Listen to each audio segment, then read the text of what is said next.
The universe is not what we have been told. We've been taught to see the cosmos as a vast, fertile garden, a place where the laws of physics and chemistry are so universal that life must be blooming in every corner of every galaxy. We look at the sheer number of stars, trillions upon trillions of them, and we assume that the sheer weight of probability makes our existence common. But the reality is something far stranger and more beautiful than that. If you were to look closer, past the familiar glow of the stars and the swirling clouds of nebulae, you would find a paradoxical truth that modern science is only beginning to whisper about. Tonight, we peel back the layers of this cosmic mystery to reveal why the most critical ingredient for our existence defies everything we thought we knew about the distribution of life in the infinite dark. We often imagine the ingredients of life as a simple recipe, one that the universe provides in abundance. We know that hydrogen and helium were forged in the white-hot intensity of the Big Bang, and that the heavier elements, the carbon in our cells and the oxygen in our lungs, were cooked in the nuclear hearts of massive stars. We have been comforted by the idea that these elements are scattered across the cosmos like seeds in the wind, waiting only for a quiet planet and a bit of liquid water to begin the long, slow march toward consciousness. And yet, as we look deeper into the chemical ledger of the universe, we find a missing entry. We find a gap in the inventory that should give us pause. This is the phosphorus problem. Phosphorus is an element that does not demand much attention in our daily lives, yet it is the silent architect of everything we are. It is the literal backbone of your DNA, the molecular bridge that holds the instructions for your life together. It is the primary component of ATP, the tiny battery that powers every movement of your muscles and every flash of a thought in your brain. Without phosphorus, the engine of biology simply does not turn. It is the one element that life, as we understand it, cannot do without. But while carbon and oxygen are plentiful, phosphorus is elusive. It is a rare and precious currency in a universe that is, for the most part, a chemical desert. To understand why this element is so scarce, we must travel back in time, far beyond the birth of our solar system, to the violent environments where elements are born. Most of the building blocks of the world around you were created in the standard life cycle of stars. But phosphorus requires a very specific set of circumstances to be forged, and more importantly, to be distributed. It is born in the hearts of massive stars, but it is only released into the void during the cataclysmic death of a supernova. Even then, the yield is incredibly low. If the conditions of that explosion are not exactly right, the phosphorus remains trapped, or it is produced in quantities so small that it can never reach the threshold necessary to spark the fire of biology. As you lie here tonight, consider the ground beneath you and the air around you. We take the presence of these elements for granted because they are here, in our reach, in our very bones. But when we point our most advanced telescopes toward the distant reaches of the Crab Nebula or the Great Orion Nebula, we do not see a uniform distribution of this life-giving dust. Instead, we see vast stretches of space that are rich in the Big Four: hydrogen, oxygen, carbon, and nitrogen, but almost entirely devoid of the phosphorus needed to link them into a living chain. It is a cosmic joke of the highest order. The universe provides the bricks and the mortar for life, but it has forgotten to provide the blueprints. This realization forces us to confront the rare Earth hypothesis through a new chemical lens. Perhaps the reason we haven't heard from anyone else in the stars isn't because they are hiding or because they have evolved beyond our recognition. Perhaps the silence of the cosmos is the result of a simple, staggering scarcity. We may live on a world that was lucky enough to be born near a very specific type of stellar death, a Goldilocks supernova that enriched our local cloud of gas with just enough phosphorus to make us possible. If this is true, then the distances that break our brains are not just physical gaps of space, but chemical gaps of probability. We are used to thinking of ourselves as a standard data point in the collective history of the universe. But the phosphorus problem suggests we are a statistical anomaly. We are the result of a celestial clockwork that aligned in a way that may only happen once in a million galaxies. It is a thought that is both bone-chillingly cold and profoundly comforting. It suggests that our existence is not an inevitability, but a rare gift, a fragile spark maintained in a near-total absence of everything else. In the vastness of the cosmos, we find a strange kind of peace in our uniqueness, realizing that we are made of a material that the rest of the universe is still waiting to find. As we settle into the deeper mechanics of this chemical mystery, we must ask ourselves how we got here. How did a planet like Earth become such a rich reservoir of a rare element in a galaxy that seems so stingy with its resources? To find the answer, we have to peek under the kilt of the early solar system and look at the violent, chaotic origins of our home. We have to look at the way gravity's heavy hand guided the debris of dead stars into the vibrant, phosphorus-rich world we inhabit today. This journey will take us to the edge of what physics knows, into the realm where mathematical elegance meets the raw, messy reality of creation. But for now, let the weight of that silence settle over you. The universe is a vast place, but it is also a quiet one, perhaps because the ingredients for a voice are so hard to come by. As we drift further into the dark, we begin to see that we aren't just looking at stars and planets. We are looking at the remnants of a cosmic lottery. And as you breathe in and out, remember that the very energy allowing that breath to happen is powered by an element that is a ghost in the rest of the galaxy. You are a walking miracle of rare chemistry, a bright light in a chemical desert, finally waking up to see how precious your place in the light cone truly is. Sleep now, knowing that the atoms in your veins are among the rarest treasures in the infinite dark. We are taught that the universe is a vibrant chemical factory, overflowing with the ingredients for life. But what if the most vital spark of all is missing from almost everywhere? Our modern telescopes and sophisticated spectral analyses suggest a cosmos brimming with potential. A grand expanse where the building blocks of existence are scattered like dust across the celestial floor.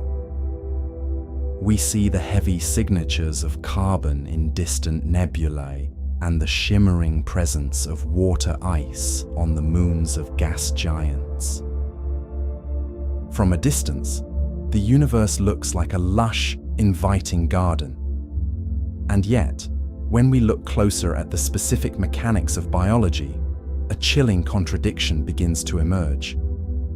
It is the mathematical possibility that Earth is not just rare, but a biological fluke in a fundamentally sterile cosmos.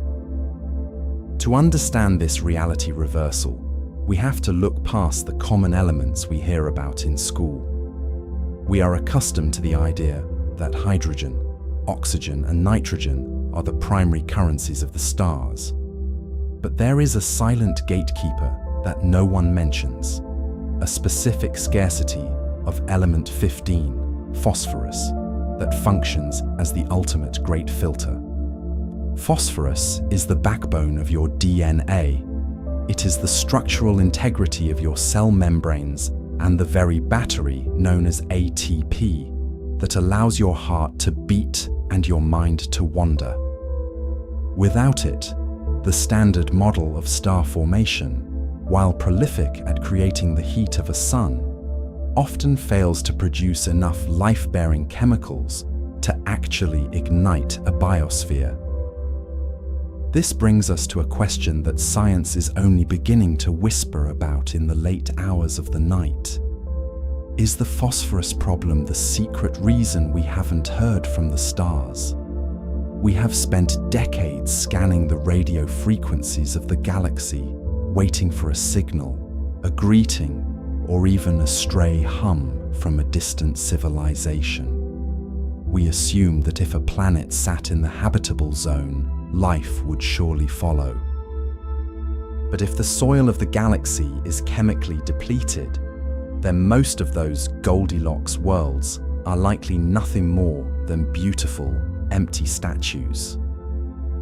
Tonight, we must confront the possibility that the alchemy of the universe is far more selective than we ever dared to imagine.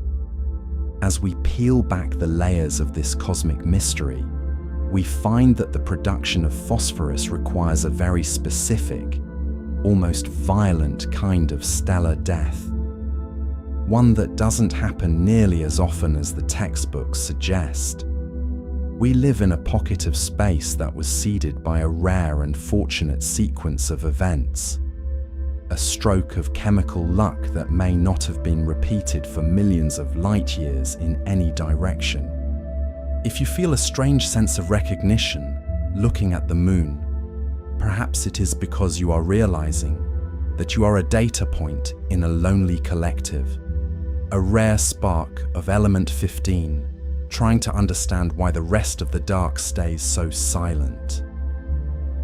We are about to peek under the kilt of the cosmos to see how the sausage of life is truly made, and why the recipe might be missing its most important ingredient everywhere else. We often speak of the universe as a place of infinite possibility, a grand kitchen stocked with every ingredient necessary to bake 1 billion Earths. In the early days of biology, we were taught the acronym CHNOPS, carbon, hydrogen, nitrogen, oxygen, phosphorus, and sulfur. These 6 elements are the foundational pillars of every living thing we have ever encountered.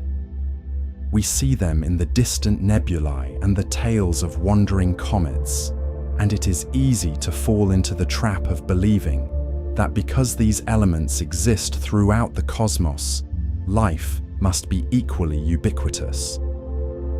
But this is the illusion of abundance. When we look at the actual cosmic hierarchy, the math tells a much quieter, more exclusive story.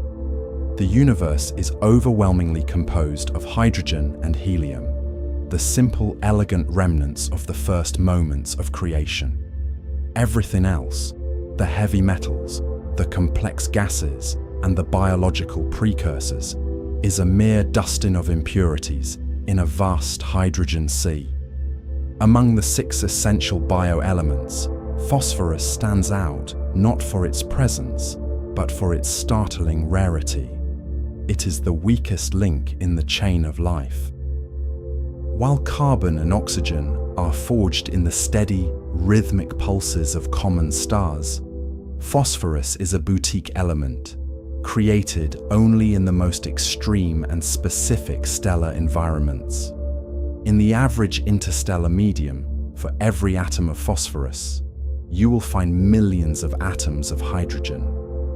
It is a cosmic scarcity that we often overlook because we are standing on a planet that has, against all odds, managed to hoard it. This discrepancy is known as the biogenic ratio. When you compare the chemical makeup of Earth's crust to the average composition of the universe, our home looks less like a typical planet and more like a high-security vault. Earth is uniquely enriched with the very thing the rest of the galaxy lacks. If you were to travel into the deep, intergalactic void, you would find that the ingredients for a single strand of DNA are spread so thin that the distance between them would break any human measurement. This creates a fundamental tension in our understanding of life's place in the cosmos. We are taught that the universe is a place of infinite possibility, a vast expanse where the laws of physics are the same everywhere, and therefore, life must be equally ubiquitous. But when we look at the raw data of the periodic table as it is distributed across the light years, we see a much more restrictive reality. The 5 other members of the biogenic suite, carbon, hydrogen, nitrogen, oxygen, and sulfur, are relatively abundant. They are the common currency of the stars. But phosphorus is the rare gold coin, the difficult-to-forge key that unlocks the door to complex metabolism and the storage of genetic information. Without it, the CHNOPS acronym is just a collection of gas and dust, unable to organize into the dancing complexity of a cell. Every cell in your body is a treasure chest, holding atoms that the universe provides only with the greatest reluctance. When you consider the ATP in your mitochondria or the phosphate backbone of your DNA, you are looking at a material that was likely forged in the heart of a massive star that went supernova billions of years ago. It is a specific kind of cosmic luck that we find ourselves on a rocky world where these rare atoms were concentrated during the formation of the solar system. While the interstellar medium is a desert of phosphorus, Earth's crust is a lush oasis. This illusion of abundance makes us feel that life is a natural, perhaps even inevitable, consequence of chemistry. And yet, if we were to move just a few light years away, we might find that the scarcity of this single element acts as a silent, invisible wall. The universe may be full of water and organic molecules, but it is remarkably stingy with the one ingredient required to turn a chemistry set into a living being. This is the phosphorus problem, and it suggests that the standard model of a life-bearing planet may be much more exclusive than we ever dared to imagine. As we drift further into this mystery, we begin to realize that the recipe for a soul requires a dash of a spice that the cosmos simply did not produce in bulk. To understand why this element is so elusive, we must look back to the moment of its creation, a process that occurs not in the steady, patient glow of a star like our Sun, but in the heart of a cosmic catastrophe. Most of the elements that make up your body, the oxygen you breathe, the carbon in your DNA, the iron in your blood, were forged through the standard cycles of stellar nucleosynthesis. But phosphorus is a stubborn exception. It refuses to be born in the quiet fusion of mid-sized stars. Instead, it requires the specific, crushing pressures found only in the final moments of a massive star supernova, specifically those classified as Type II. These are stars at least 8 times more massive than our Sun, celestial giants that live fast and die in a spectacular display of structural failure. When such a star exhausts its fuel, the outward pressure of fusion stops, and gravity wins the eternal tug-of-war in a fraction of a second. The core collapses, and the resulting shockwave tears the star apart. It is only in this fleeting, violent window, when temperatures reach billions of degrees, that the heavy lifting of phosphorus production begins. Yet, even here, the universe seems to be working against the odds. There is a delicate balance at play, a Goldilocks explosion where the physics must be tuned to a razor's edge. If the supernova is too weak, the newly forged phosphorus remains trapped within the dense gravitational tomb of a neutron star or a black hole, never escaping to seed the surrounding nebulae. If the explosion is too violent, the energetic particles are scattered so thinly across the intergalactic void that they can never coalesce into a planetary system. We used to believe that these stellar deaths were generous providers, but recent observations have forced us to reconsider. When astronomers turned their gaze toward the Crab Nebula, the iconic remains of a supernova observed by Chinese astronomers in the year 1054, they expected to find a treasure trove of this vital element. Instead, they found a haunting deficit.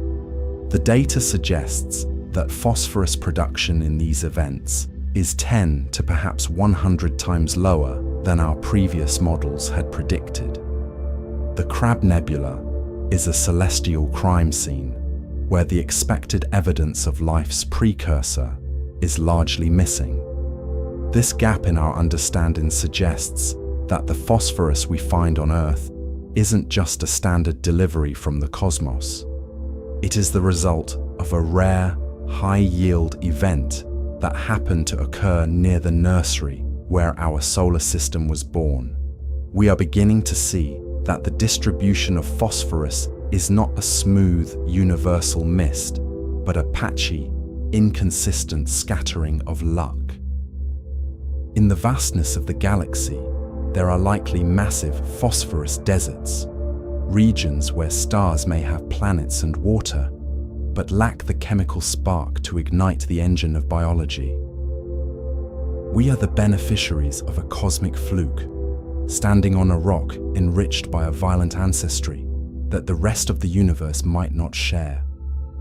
Our existence is tethered to a specific type of explosion that happened just right, in just the right place, at just the right time. The silence of the cosmos may not be a lack of planets, but a lack of the explosive precision required to build them. This specific alignment of cosmic history brings us to a sobering possibility known as the rare Earth hypothesis. While the 20th century was defined by the Copernican principle, the idea that our position in the universe is mundane and our planet is merely one of billions of identical stages, Peter Ward and Donald Brownlee suggested something far more quiet and perhaps more lonely. They argued that while microbial life might be as common as stardust, the leap to complex multicellular organisms requires a sequence of winning lottery tickets that most worlds simply never hold. We often imagine that a planet only needs to be the right distance from its star to thrive, sitting in that gentle pool of warmth we call the Goldilocks zone, where water can remain liquid. But the rare Earth hypothesis suggests that the real boundary for life isn't just a circle drawn around a sun, but a much larger, more exclusive ring called the galactic habitable zone. If you move too close to the frantic, crowded center of our galaxy, the density of stars becomes a lethal neighborhood where frequent supernovae and the intense radiation of the central supermassive black hole sterilize emerging biospheres before they can even begin to crawl. Yet, if you move too far toward the ghost-like edges of the galactic disk, you encounter a different kind of death, the death of scarcity. Out there, the chemical weather is too thin. There are not enough heavy metals, not enough of the complex minerals forged in those ancient cosmic violences we discussed, to build a rocky planet with a core hot enough to maintain plate tectonics. Without this internal heat and the recycling of minerals, a world becomes a stagnant geological statue, unable to regulate its own atmosphere or provide the raw materials needed for biological complexity. This brings us to a strange, almost beautiful contradiction, the water world paradox. In our search for life, we have looked with longing at the icy moons of Jupiter and Saturn, like Europa and Enceladus, where massive oceans hide beneath thick shells of frozen water. We imagine these ocean worlds as the most likely cradles for life beyond our own. But the rare Earth hypothesis raises a quiet, bone-chilling question. What if these worlds are sterile because they are too perfect? On Earth, life didn't just emerge from water. It emerged from the interaction between water and the exposed continents of a rocky world. It is the mineral runoff, the slow, rhythmic erosion of rock by rain and tide, that delivers the essential phosphorus, the calcium, and the metals that life uses to build its structures. In the near-total absence of exposed land, an ocean world becomes a chemical prison. There is no runoff, no concentration of minerals, and no recycling of nutrients through volcanic activity on a landmass. The water may be there, vast and deep, but it is a sterile, lightless desert, lacking the chemical complexity that a terrestrial world provides. If complex life requires this specific, rare balance of land and sea, then those hidden oceans may be nothing more than silent, watery graves. We find ourselves once again as the outliers, standing on a world that is not just wet, but chemically rich and perhaps uniquely capable of sustaining the flame of complexity in a universe that is mostly cold and quiet. This raises the possibility that we are not the rule, but the exception, a fragile data point in a light cone that remains stubbornly empty of others. As we look closer at the terrestrial landscape that allowed our own existence to flourish, we must confront a sobering geological reality that most models of alien life simply overlook. The presence of phosphorus in a planet's crust is not a guarantee of biological opportunity, because in the natural world, this element is almost never found in its pure, reactive form. Instead, it is locked away within the rigid, crystalline structure of a mineral group known as apatite. To the eyes of a chemist, apatite is a masterpiece of stability, a calcium phosphate lattice that is notoriously indifferent to the presence of water. You could submerge a mountain of apatite in a pristine, prebiotic ocean for 1 billion years, and it would remain almost entirely unchanged, withholding its biological riches from the surrounding environment. This is the solubility trap, a fundamental bottleneck where the very building blocks of DNA and ATP are held captive in a mineral cage that refuses to yield. We often imagine the early Earth as a vibrant, swirling soup of organic molecules, but without a specific set of destructive mechanisms. That soup would have remained critically deficient in its most important ingredient. The universe offers the key to life, but it buries it inside an unbreakable cage of crystal. To liberate phosphorus from apatite, a planet requires more than just an ocean. It requires a restless, aggressive hydrological cycle. It needs a sky that produces acidic rain, capable of chemically attacking the rock, and a tectonic engine that pushes fresh stone to the surface to be ground down by the relentless mechanical energy of wind and waves.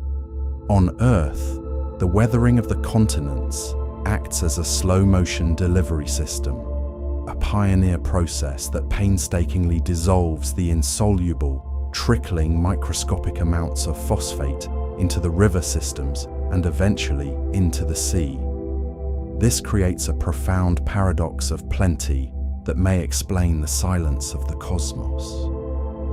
A world can be geographically identical to Earth, possessing a crust rich in phosphorus-bearing minerals, yet remain a biological desert simply because its chemistry is locked.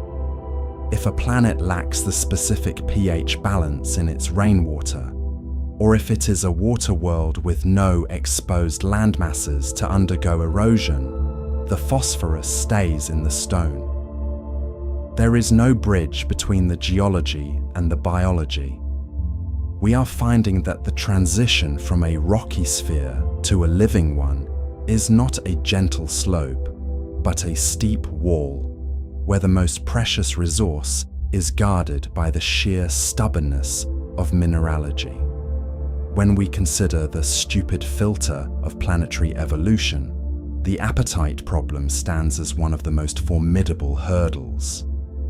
It suggests that even if the spark of life is common, the fuel required to grow that spark into a roaring fire is tucked away in the deep freeze of chemical inactivity. It is a reminder that we are not just the product of a lucky star or a well-placed orbit, but the beneficiaries of a chaotic, acidic, and restless planet that dared to break the crystals of the Earth to feed the ancestors of the soul. This geological bottleneck may be the reason why, in the vastness of our light cone, we have yet to see the signature of another civilization making steam. Their phosphorus may still be sitting at the bottom of an alien ocean, perfectly preserved and utterly useless. While the geology of a planet acts as the silent distributor, the internal logic of life itself is governed by a singular, non-negotiable currency. We often think of our bodies as being powered by the food we eat or the oxygen we breathe, but these are merely the raw materials for a much more sophisticated refining process. At the center of every cellular action, from the firing of a neuron in your brain to the rhythmic contraction of your heart, lies a molecule called adenosine triphosphate, or ATP. It is the chemical battery of the soul, a tiny, elegant engine that carries the specific spark required to animate matter. Without it, the complex instructions written in our DNA would be nothing more than static code, a blueprint with no builder and no power to manifest. To understand why phosphorus is the bottleneck of the universe, we have to look at the way this molecule holds its charge. Imagine a spring, compressed and held under immense tension, waiting for the slightest nudge to release its stored potential. A TP consists of an adenosine base attached to a chain of 3 phosphate groups. These phosphates are like polarized magnets forced together. They carry negative charges and naturally want to repel one another. It takes a significant amount of energy to tether that third phosphate to the tail of the molecule. When your body needs to perform work, it simply snips that final bond. The resulting snap releases a burst of kinetic energy that the cell captures to drive its machinery. It is a cycle of tension and release that has been repeating billions of times a second in every living thing for nearly 4 billion years. It is the spark. It is the silent hum within your mitochondria. Nature is famously diverse, finding 1,000 different ways to build a wing or an eye. Yet when it comes to the fundamental management of energy, there is a total biochemical monopoly. In all the kingdoms of life, across every extreme environment on Earth, from the crushing depths of the Marianas Trench to the frozen wastes of Antarctica, there is no biological plan B. Phosphorus is non-negotiable for metabolism and for the stability of our genetic code. It is a monopoly that seems to suggest that while the universe is vast, the pathways to complexity may be extremely narrow. Why then do do we not find an alternative? On a planet with abundant sulfur or silicon, could we not imagine a different kind of battery? To find the answer, we have to look at the unique stability that phosphorus provides. Unlike many other elements that react too violently or too sluggishly, phosphorus-oxygen bonds are remarkably durable. They can exist in the aqueous, slightly salty interior of a cell for decades without falling apart, yet they remain responsive enough to be unzipped in an instant by a specific enzyme. This balance between strength and accessibility is a rare find in the periodic table. It is the chemical Goldilocks zone that allows life to store its instructions for 1,000 years while spending its energy in a millisecond. If we zoom out from our own cellular machinery, we see the true gravity of this constraint.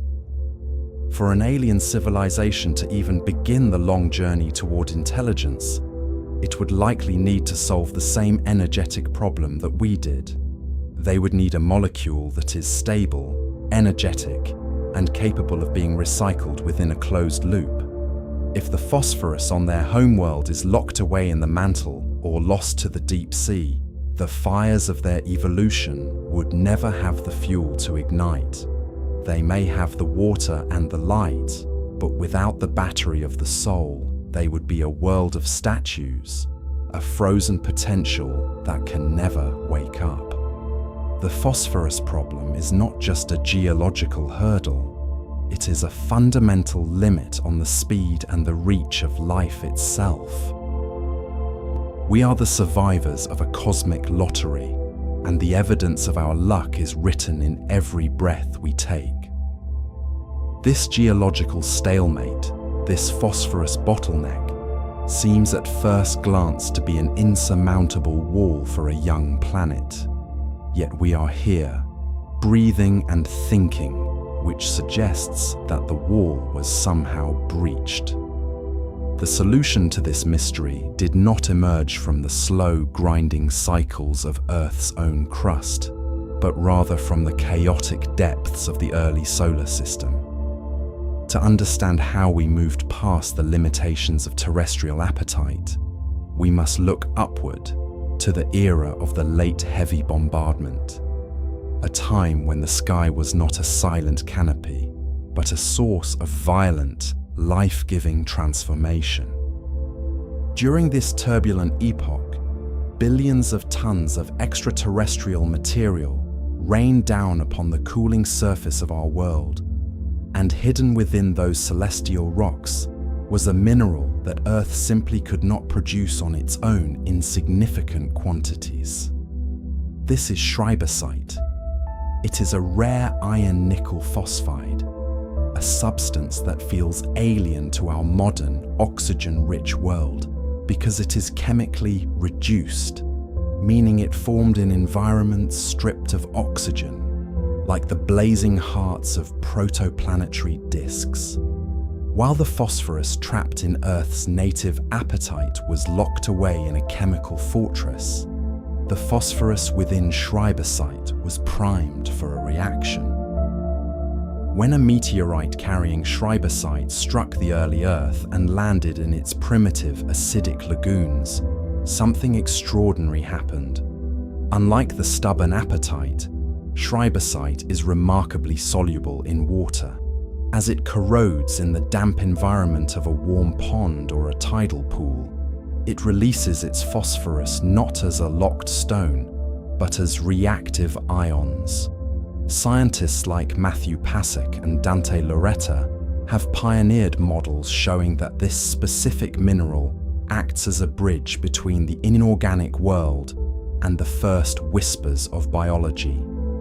In their research, they demonstrated that when schreibersite reacts with water, it produces the exact oxygenated phosphorus compounds needed to build the backbone of RNA and the energy-carrying molecules of ATP.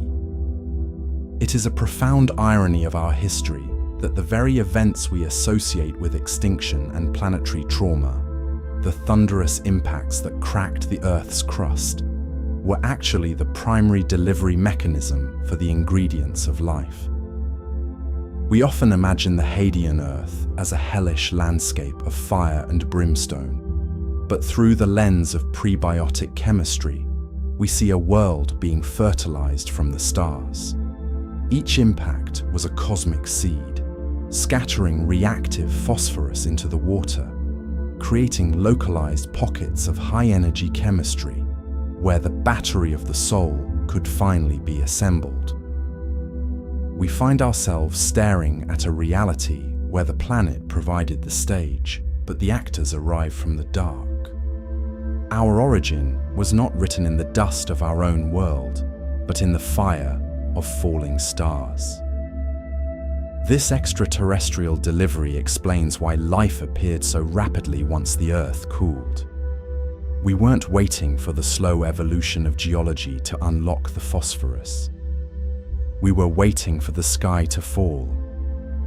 If this specific mineral had not been delivered in sufficient quantities, the Earth might still be a watery grave of potential, a world with all the right intentions, but none of the necessary spark. It makes one wonder how many other Earth-like worlds are out there, perfectly hospitable in every way, yet remaining forever silent because they lacked a Schreiber-Site solution to break their own phosphorus chains. If the Schreiber-Site solution represents a celestial stroke of luck, it also forces us to confront a uncomfortable question regarding the flexibility of life itself.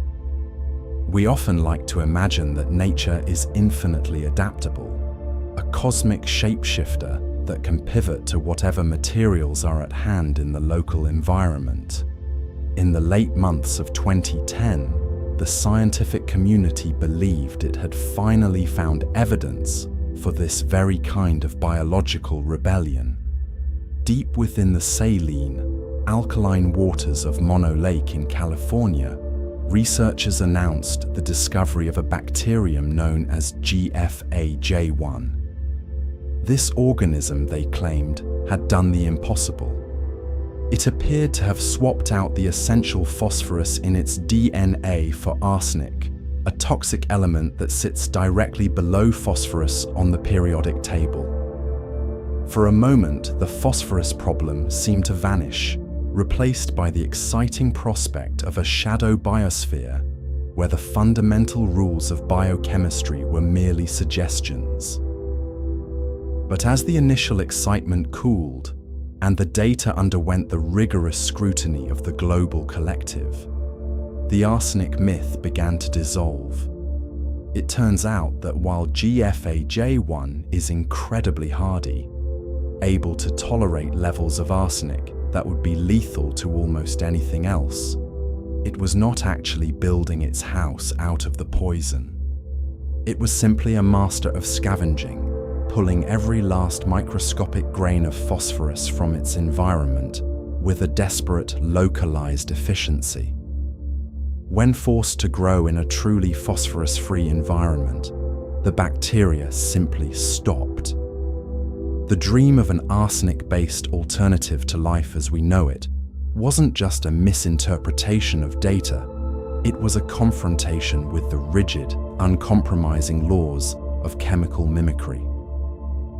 To understand why arsenic fails as a structural replacement, we have to look at the geometry of the atoms themselves.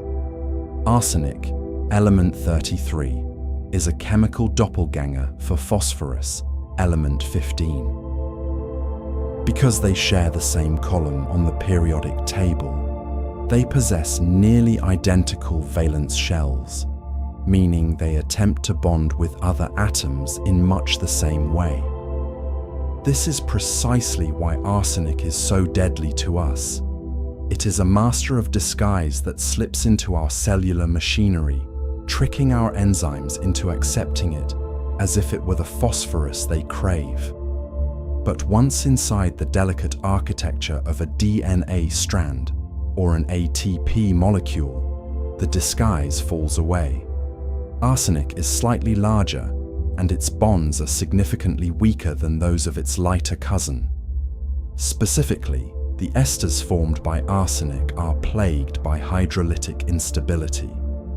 In the presence of water, the very medium in which all known life must dance, these arsenic bonds break apart almost as soon as they form. They lack the structural integrity required to hold together the heavy, complex information of a genetic code. While phosphorus creates a stable, enduring backbone that can last for millennia, arsenic creates a fragile tether that snaps under the slightest pressure. Nature may be creative, but it is not a magician. It cannot build a skyscraper out of smoke. This brings us back to the unique, almost haunting necessity of element 15. The valence shell of phosphorus is not just a preference of Earth's biology. It appears to be a universal requirement for the kind of high-energy, information-dense chemistry that life demands. There is no plan B waiting in the wings of the periodic table. No other element provides that perfect balance of reactivity and stability, allowing for the rapid exchange of energy while maintaining the permanence of our hereditary blueprints. As we look out into the silent reaches of the galaxy, the arsenic myth serves as a sobering reminder of our limitations. We are not just looking for habitable planets. We are looking for worlds that have solved the phosphorus problem, because without that specific spark, the engine of evolution simply refuses to turn over. Even in a universe of infinite variety, some doors remain locked unless you have the exact, rare key. This phosphorus bottleneck changes the way we calculate the probability of neighbors in our local light cone. When we consider the Drake equation, we often focus on the number of stars or the fraction of planets in the habitable zone, but we rarely pause to consider the variable L, the length of time a civilization remains detectable. If a world is born into a phosphorus famine, that value for L doesn't just shrink. For the vast majority of planets, it never begins. It is a silent, chemical barrier that prevents the leap from simple, single-celled life to the complex, energy-demanding organisms that build radio telescopes. We have spent decades wondering if the great filter lies ahead of us in the form of nuclear war or climate collapse. Yet the reality may be that the filter is behind us, written into the very geology of the worlds we observe. The stars are quiet because they lack the salt of life. This realization reframes the entire mission of SETI and our search for extraterrestrial intelligence. When we point our dishes toward the heavens and hear nothing but the hiss of cosmic background radiation, we aren't necessarily hearing the aftermath of a galactic war or the ruins of a fallen empire. Instead, we are likely listening to the sound of trillions of worlds that simply could not find enough fuel to grow. It is a galaxy-wide hunger. Without a steady supply of phosphate to build the structural scaffolding of complex life, the L in our equations stays at zero, and the transition from a wet rock to a thinking world is permanently stalled. This brings us back to the tectonic engine, the hidden heartbeat of Earth that we so often take for granted. Most planets are one-plate worlds, encased in a stagnant lid of cooling rock that traps its most precious elements deep beneath the surface forever. Earth is different. Our crust is a moving puzzle of plates that grind, sink, and rise, a process that constantly breathes new minerals into the environment. This geological recycling is what keeps the phosphorus cycle moving over millions of years. Without plate tectonics, the phosphorus on the surface, would eventually wash into the deepest oceans and become buried in the sediment, lost to the biosphere. Earth's unique internal heat and its thin, flexible crust act as a pump, dredging that buried phosphorus back up through volcanic chains and mountain building. It is a slow, rhythmic process that ensures the salt of life is always available for the next generation of evolution. As we look at the red deserts of Mars or the frozen shells of Europa, we must ask if they possess this same tectonic churn. If they are geologically dead, then they are likely biologically stagnant as well. The silence we hear in the dark is the silence of planets that never found a way to keep their phosphorus in circulation, leaving them as beautiful, sterile monuments to a chemistry that almost was. But the rarity of our world might go deeper than the rhythmic grinding of tectonic plates or the presence of liquid oceans. To understand why we are here, we must look backward, far beyond the formation of the Earth, to a moment of violent grace that occurred before our sun had even ignited. While the rest of the galaxy seems to suffer from a chronic phosphorus famine, our local neighborhood tells a story of a sudden, unexplained feast. There is evidence, written in the isotopic signatures of meteorites, that our solar system was born in the wake of a cosmic coincidence. As the primordial cloud of gas and dust that would become our home began to collapse, it appears to have been seeded by the remains of a nearby supernova. This dying star, in its final radiant transformation, showered our nascent disk with a surplus of element 15. This was the cosmic spark, a localized injection of the very building blocks that would one day allow for the existence of DNA and the high-energy metabolism of complex animals. We are, in a very literal sense, the survivors of a cosmic accident we are only just beginning to map. If that ancient star had been just a few light years further away, or if it had detonated a few million years later, the Earth might have been born as a phosphorus-poor wasteland, capable of hosting simple bacteria, but never the frantic, beautiful complexity of a nervous system. This realization shifts our perspective from one of cosmic expectation to one of profound gratitude. We often look at the standard model of cosmology and wonder why it fails to predict the abundance of life. But perhaps the failure lies in our desire for life to be a rule rather than the exception. In the vastness of the cosmos, we find a strange kind of peace in acknowledging our own fragility. We are the inhabitants of a rare pocket of abundance, a garden tended by the heavy hand of gravity and fertilized by the death of a nameless precursor star. As we absorb the science words and the data points of our origins, we begin to see that our existence is not a guaranteed outcome of physics, but a delicate, improbable harmony. The silence of the universe is not necessarily a sign of hostility, but a reflection of how difficult it is for all the pieces of the puzzle to fall into place at once. It is a nightly ritual for us to look at the stars and feel small, but there is a different kind of awe in realizing how much had to go right for us to be able to look at them at all. The phosphorus problem suggests that while the ingredients for life are scattered across the light cone, the recipe for intelligence requires a specific local history.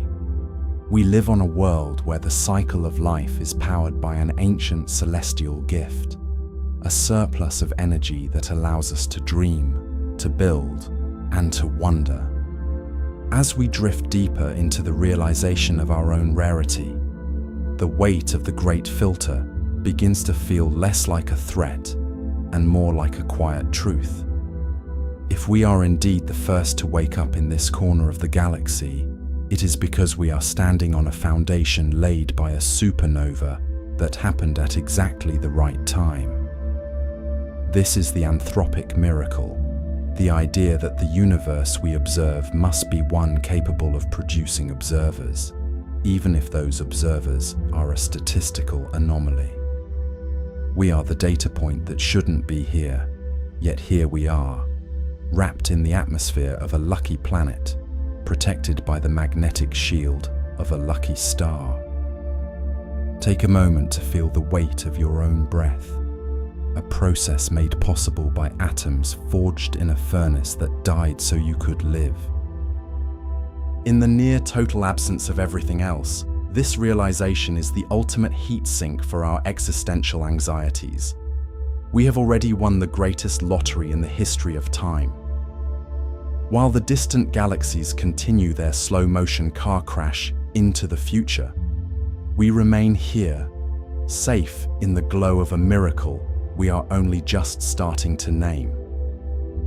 The phosphorus that flows through your veins today is not a permanent resident of this planet, but a temporary passenger on a journey that spans trillions of years.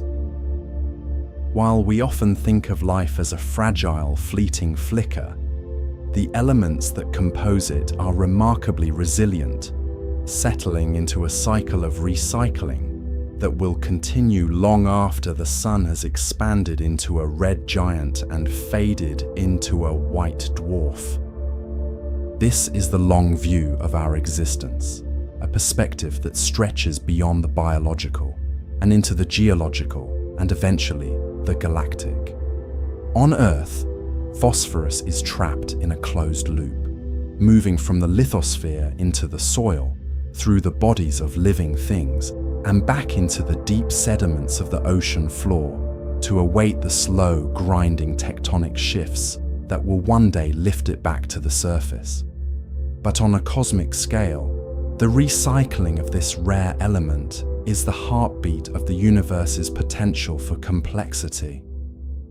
As we look forward toward the deep future, we can imagine a universe where the initial bounty of phosphorus, forged in the rare and violent deaths of massive stars, becomes the most precious currency in the cosmos. In 1 trillion years, the era of prolific star formation will have ended, and the galaxies will be populated by aging stars and the remnants of those that have already passed.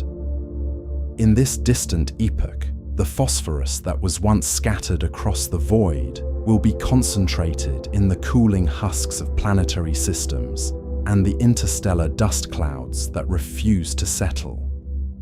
If life persists in that far-off time, it will be because it has learned to husband these atoms with a precision we can barely conceive of, passing a single phosphorus atom through millions of generations of biological forms without ever letting it slip back into the cold grip of an inert mineral. To consider this timeline is to move beyond the scale of human history and into the realm of celestial clockwork. We are currently living in the golden age of the universe, a brief window where the ingredients for life are still being actively distributed, and the energy to drive their transformation is abundant. But as the expansion of space continues to pull distant galaxies away from our view, the universe will become a lonelier, quieter place.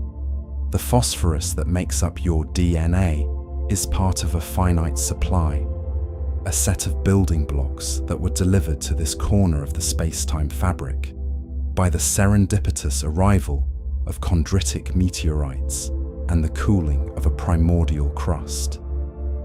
Every time you breathe, every time your heart beats, you are utilizing a resource that is, in a very real sense, a relic of a younger, more violent universe. This realization brings us to a state of profound scientific humility. We often view ourselves as the protagonists of the cosmic story, but we are perhaps better understood as the temporary custodians of rare matter. The atoms in your hand have traveled billions of light years across the near total absence of everything, surviving the intense radiation of the intergalactic void and the crushing pressures of planetary formation, just to be here for this moment as you drift into sleep. They have been part of stars you will never see and have sat in the cold darkness of nebulae that vanished eons before the Earth was born. They have waited for billions of years to be organized into the specific, intricate pattern that is you, and they will continue their journey long after you have returned them to the Earth. As your breathing slows and the world around you begins to fade, consider the sheer mathematical elegance of your existence. In a universe governed by entropy, where the natural tendency of all things is to drift toward disorder and coldness, you are a pocket of intense, structured complexity. You are a localized defiance of the dark. The phosphorus problem suggests that the universe is a vast, sterile desert. But here you are, a lush oasis of consciousness and biology. This is the anthropic miracle in its most intimate form. It is not just that the universe is fine-tuned for life in a general sense, but that the specific conditions of your world, your solar system, and your own body have converged to allow you to exist in this very second. The silence of the stars, which once seemed like a terrifying mystery of the Fermi paradox, can now be seen as a form of cosmic peace. If we are indeed alone, or among the very first to wake up in this light cone, then we carry the fire for the entire universe. We are the eyes through which the cosmos looks back at itself, the mind through which it contemplates its own laws. And yet, this responsibility does not have to be a burden. It can be a source of profound serenity. If the journey of a phosphorus atom from the heart of a supernova to the neurons of your brain is 1,000,000,000,000 to 1 shot, then you have already won the only game that truly matters. You are the universe's rarest achievement, a masterpiece of probability and time. Imagine the path of a single atom of phosphorus within you. It began in the staggering heat of a dying massive star, a pressure cooker of nucleosynthesis where the laws of physics were pushed to their absolute limits. It was ejected into the freezing silence of the vacuum, a lonely wanderer in a sea of hydrogen and helium. For millions of years it drifted, perhaps coated in a thin layer of water ice on a grain of cosmic dust. It was pulled into a swirling disk of gas and fire, surviving the birth of the sun. It was locked in the heart of a planetesimal, crashed into a young, molten Earth, and was eventually washed into a primitive sea. It had been part of ancient trilobites, prehistoric ferns, and the deep, dark soil of forgotten continents. Now it resides in you, facilitating the very thoughts you are having as you prepare for rest. This is the eternal constant of our reality, the persistence of matter and the transience of form. The phosphorus doesn't care if it is part of a rock or a philosopher. It simply obeys the local gradient of energy. But while the atom is indifferent, the arrangement is everything. The fact that these atoms are currently collaborating to sustain your consciousness is a miracle of organization that the universe does not grant lightly. It is a gift of the rare earth, a consequence of the phosphorus problem being solved in this one specific location. As you settle deeper into your pillows, let the weight of your body feel like an anchor, tethering you to the planet that has provided everything you need to be whole. The darkness of the room around you is a reflection of the darkness between the stars. But it is a kind darkness. It is the darkness of the womb, the darkness of the fertile soil, the darkness of the quiet spaces where the universe does its most important work of recycling and renewal. You do not need to solve the mysteries of the phosphorus problem tonight.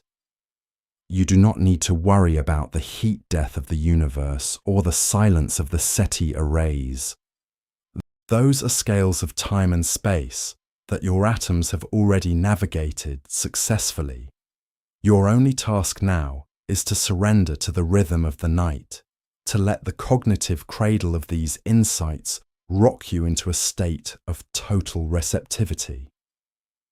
We are made of the same iron that sits at the heart of a dying star. We are made of the phosphorus that arrived on the backs of rocky messengers. We are the stardust that has learned its own name.